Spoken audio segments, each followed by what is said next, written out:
Standing in clear vision of the Sheriff's Department, the people of West Hollywood proudly and happily danced to songs about using vaporizers instead of pipes or joints.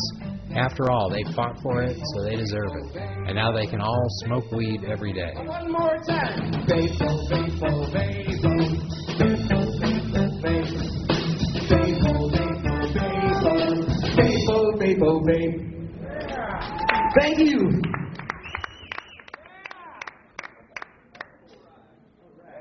And here I was living with AIDS, and I didn't think I would live 6 months. And here I am, 13, 14 years later, with 600 T cells, undetectable like Magic Johnson, and I produced this event. And I did it for the patients. Whatever is on my epitaph, it'll be, I did it for the patients.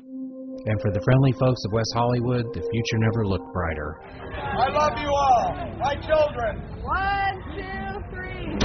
Now, there is continued outrage tonight following a DEA raid on a medicinal marijuana clinic. Several law enforcement agencies raided the dispensaries in Culver City and West Los Angeles, along with the owner's home. Reports say officers shot and wounded a pit bull at one location. The drug agents won't give details on the owner's arrest, but they say they seized 200 plants, 100 pounds of marijuana, and $100,000 in cash. Just when all the pot-smoking citizens thought it was safe, the DEA, along with the FBI and local LAPD, swooped down on 2 local dispensaries and the home of owner Jeff Joseph. Wait a second, why are they shooting our dog? Why don't they bring one of the other agencies? This is the government, they have access to animal control, they have access to all these things to be able to protect themselves and the citizens. Why would they shoot our dog? My name is Jeff Joseph. I'm a LA native, West LA native. My father actually died of cancer, and I saw cannabis benefit him from medicinal uses. With his place still in shambles from the raid, Jeff walks through the scene of the crime. Came here, forced our door open, pulled somebody out. From there, our dog started barking, and they shot the dog. This is the dog's blood. This is where he was shot originally.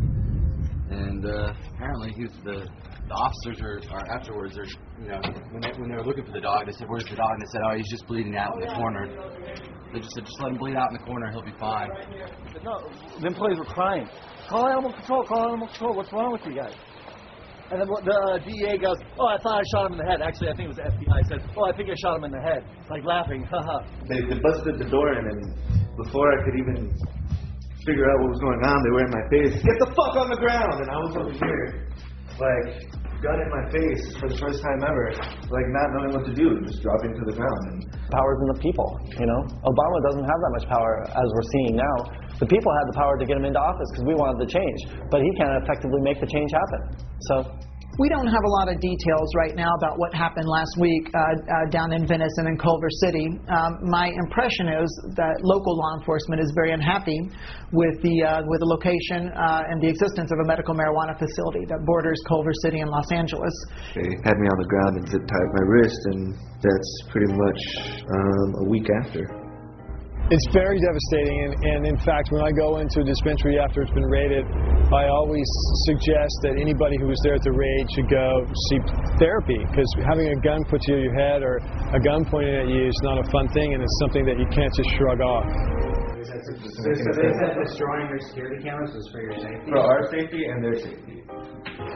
How was that for your safety? Jeff's situation is very sad. Jeff is a really great person that works in the community so people understand what's going on. And his shop really catered to people that needed medicine, and he was a very compassionate person. If somebody came in and needed some medicine and couldn't afford it, Jeff would always be there for them. And he has known to take in homeless people and let them sleep, at his house or location. So I think there's a lot of good things to be said about Jeff and the way he ran his club and the way he treated the community.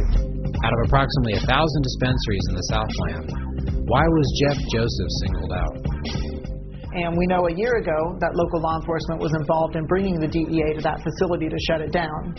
And I suspect that what's happened now is that they're very disturbed to find that a year later the patients are still operating this facility and it's still open. And this is a follow-up on that previous raid. In 2008, a photograph taken of a DEA raid on Organica spread across the internet.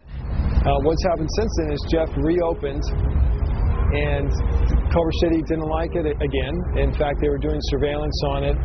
We know this because we've represented a few people coming out of there. And they probably once again called the DEA and LAPD, and they pulled together a lot of different agencies from the state and from the federal government, and they conducted a raid. What we call that is a smash and grab raid, where they just smash in and grab everything and leave.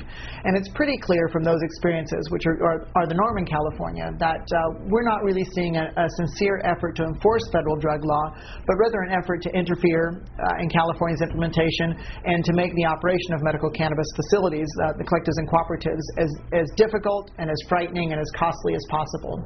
Even though California and other states have legalized marijuana, we've seen a massive increase in smash and grab raids, where they come in, smash up the medical marijuana dispensary, steal the pot, steal the money, and then only put a small amount into their evidence lockers. We have another picture of Obama here. That was the point, right? I think that was his official quote about medical marijuana, or marijuana. We still have patients wanting to know if they can access their medicine, and unfortunately at the moment, we're closed. Sorry guys, we're closed right now. We're closed. We're closed right now. It's undetermined. God bless you. Thank you for coming. George Washington wrote in letters about how he grew the weed and how wonderful this herb was and how it was one of the most dynamic of plants. He discussed and wrote about how he would smoke it if he had a headache or a stomach ache. Many of the founding fathers, many of the Puritan preachers smoked it in their pipes. Now understand, folks, I'm speaking in this film and I don't smoke marijuana. But I do understand, and I have looked at the medical information on it, it is not as bad for you and has many medicinal uses. But it's not as bad for you as alcohol is. The deaths related to alcohol are massive.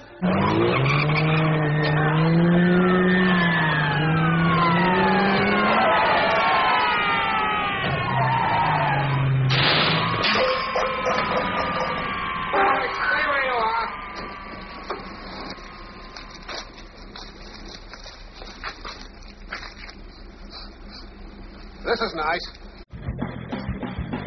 Hi, I'm Craig X. You're at the Beverly Hills Green Cross. I am known as the pro-pot pastor, I guess, since I started Temple 420. I believe God created cannabis when He created all the plants on the planet. It's for all people to use. And that the world is being oppressed by a fascist government, Obama and the rest of the administration, the entire U.S. government, except for a few exceptions,